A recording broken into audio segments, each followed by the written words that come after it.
How can the weakest troop actually win you more fights? Mages do it. At this video I'm going to cover 5 extremely important points for the mages. You're going to learn why mages save your resources and stamina, understanding how AoE working in the big fights. You're going to see how healing are costing almost nothing for mages. You will find out how to stay alive more time. And finally, I will speak a little about the beginners and how to get your best early game start as a free-to-play player. First, let's start with why mages are saving your stamina and resources, since this is applying for Season 1, endgame players, mid-game players, and basically beginners in Call of Dragons.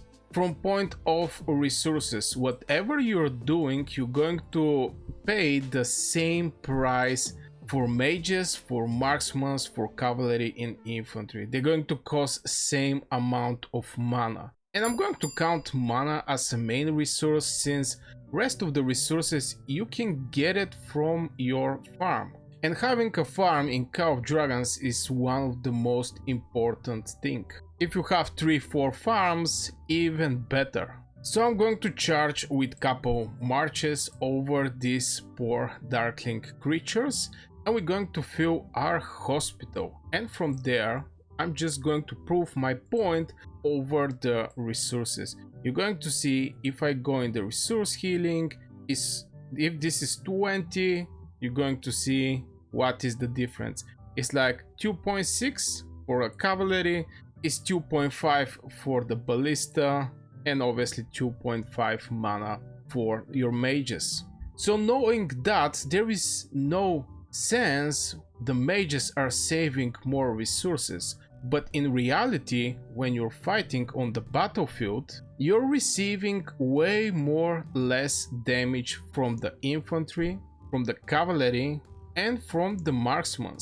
This is the main reason why mages till this day is the best free-to-play player troop. So knowing that, the mages is going to put less troops in the hospital because of the advantage of very far hitting, which create this safe distance, you spend less resources to heal the mages. I personally, from my personal experience, so far with 150 million power, I didn't even need to resource healing. Everything was covered by my elixirs, and if I have elixirs in more, I was sending my infantry. I was non-stop sending my infantry on the battlefield. And I can afford that just because my mages are costing less elixirs. And if for some reason I finish my mages, they're going to cost less resources. This is from point of resources. Now let's talk about stamina. Every hero, when it's in the home kingdom, is going to have 105 stamina. When the season comes, you can pick different policies. Some of the policies are going to give you extra 50% more stamina. And this is the way to go, especially if you're with cavalry or if you are with infantry, because these two troops are finishing their stamina extremely fast. But for the mages, you can afford to get with the first policy that is not giving any resource healing reduction, just pure production of the elixirs, and you can go with the second one, which is increasing your capacity of elixirs by 100%. Right now I don't have it in front of me, but when the season comes, you're going to see these 3 specific healing policies. But if you want to suffer the less from the stamina issue, definitely go with the diligence. This policy is going to give you 50% more stamina. But speaking about the mages and having their crazy survivability on the battlefield, since they are hitting from the safe distance, you're going to be present on the battlefield way more longer from this, for example, to be with cavalry, to be with infantry, or to be with marksmen. That means your legion is going to get destroyed, for example, after 30 minutes, but your infantry can go down in the first 1 minute when you send this legion, same for the cavalry. Marksmen have extended survivability because they're also range, but in the same time they're so easy to be catched by the blink play from the infantry, so I can say that the mages are having the biggest survivability. And staying long with the same legions on the battlefield, your stamina continue to be recovered. In the same time, your legions is not losing the stamina because they're already outside. And the only way to lose stamina if you send these troops in your castle and go out again. Now let's talk about the AoE and how AoE is working in the big fights. First thing I have to mention is the AoE, or the range of the AoE, is not that big. Legions have to be really very close to receive, for example, from Yun Ming some AoE damage, or from Lilia some AoE damage. The majority of the heroes in Call of Dragons that are Mage 1 is having AoE. This is applying to the Lilia, is applying also for Yun Ming, is applying for the Thunderlin, is applying also for Velyn. I really don't want to count Yun Ming, Muxiang in this whole picture, but I also use this hero that I can say can be maged just because the attack range is very far.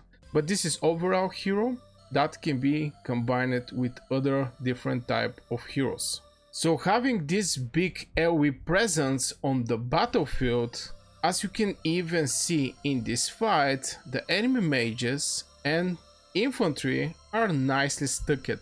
This is giving an opportunity for one shot to hit multiple targets, especially if you're running AoE mages.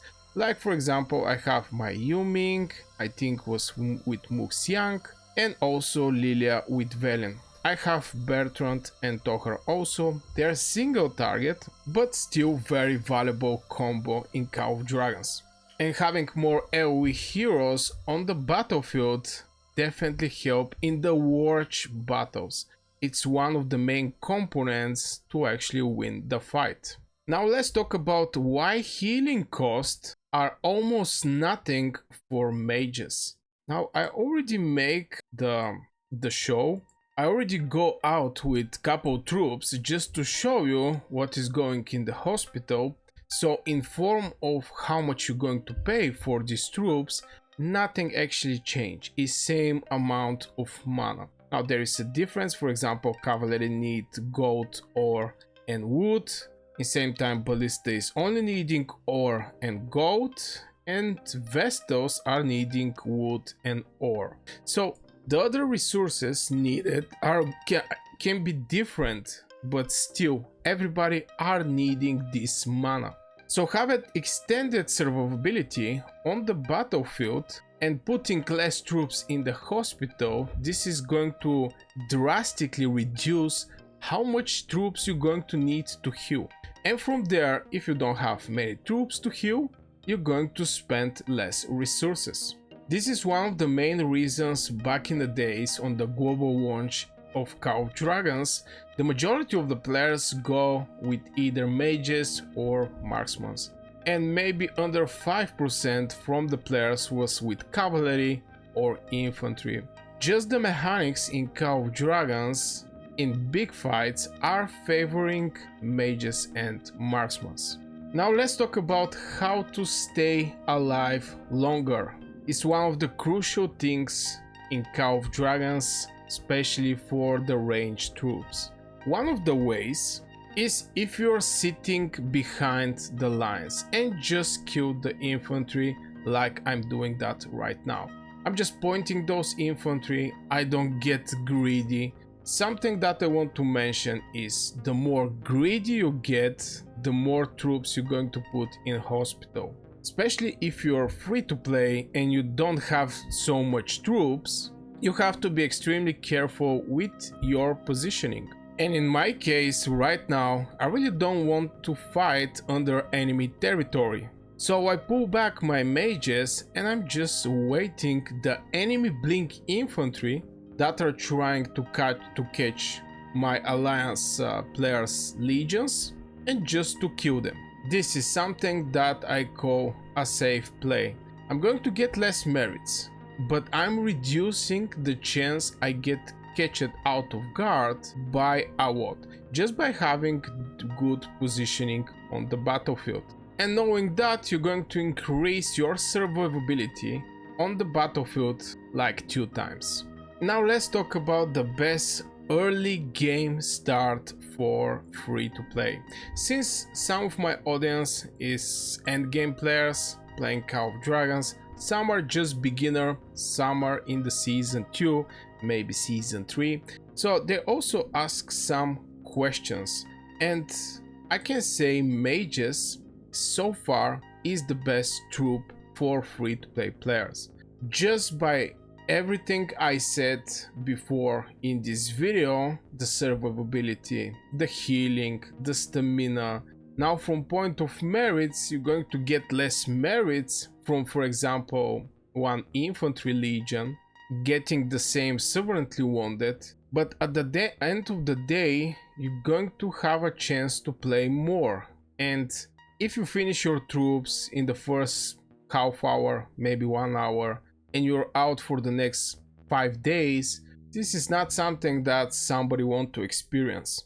And you're going to be in the great help for your alliance if you start with mages. But this is not all. Also, you're going to receive one of the best artifacts in Call of Dragons from the normal draws. This is Phoenix Eye. I'm extremely happy with this artifact till this day, so very solid artifact in the normal artifact draws. On top of that, you're going to have very solid starting heroes, especially if you start with League of Order. You're going to have Waldyr that served me well for like 2 years. This is the best epic hero in Call of Dragons, and you can combine him with Velyn. This is the first big synergy team that was presented in Call of Dragons, because Waldyr as a commander is going to hit the enemies. Waldyr are not having diffused damage, so everything as a number don't get reduced. I can even show you that there is no diffused damage. On top of that, he's applying Hair Frost, which fit perfectly well with Awakened Velyn, that is getting more damage hitting frozen targets. But Velyn is having this thing that is diffused damage, so Velyn, the more targets that they're presented, the less damage he's going to do, but he's going to cover up to target and 2 early legions. So this is one of the most solid legions in Call of Dragons. The other solid legion that you're going to see in season 1, this is Bakshi with Emrys. And I believe that Cavalry is also very solid team to start with the cavalry, but it requests way more resources. So going with the mages, I think, is the best approach you can do in Call of Dragons if you're free to play player and you're starting playing the game right now. So this will be for this video, guys. Really hope you enjoy it. If you enjoyed, hit 1 like on the video. Also subscribe if you're new here. If you're old, you know what to do. It's free and it's going to help my channel a lot. I wish you a great day and see you in the next video.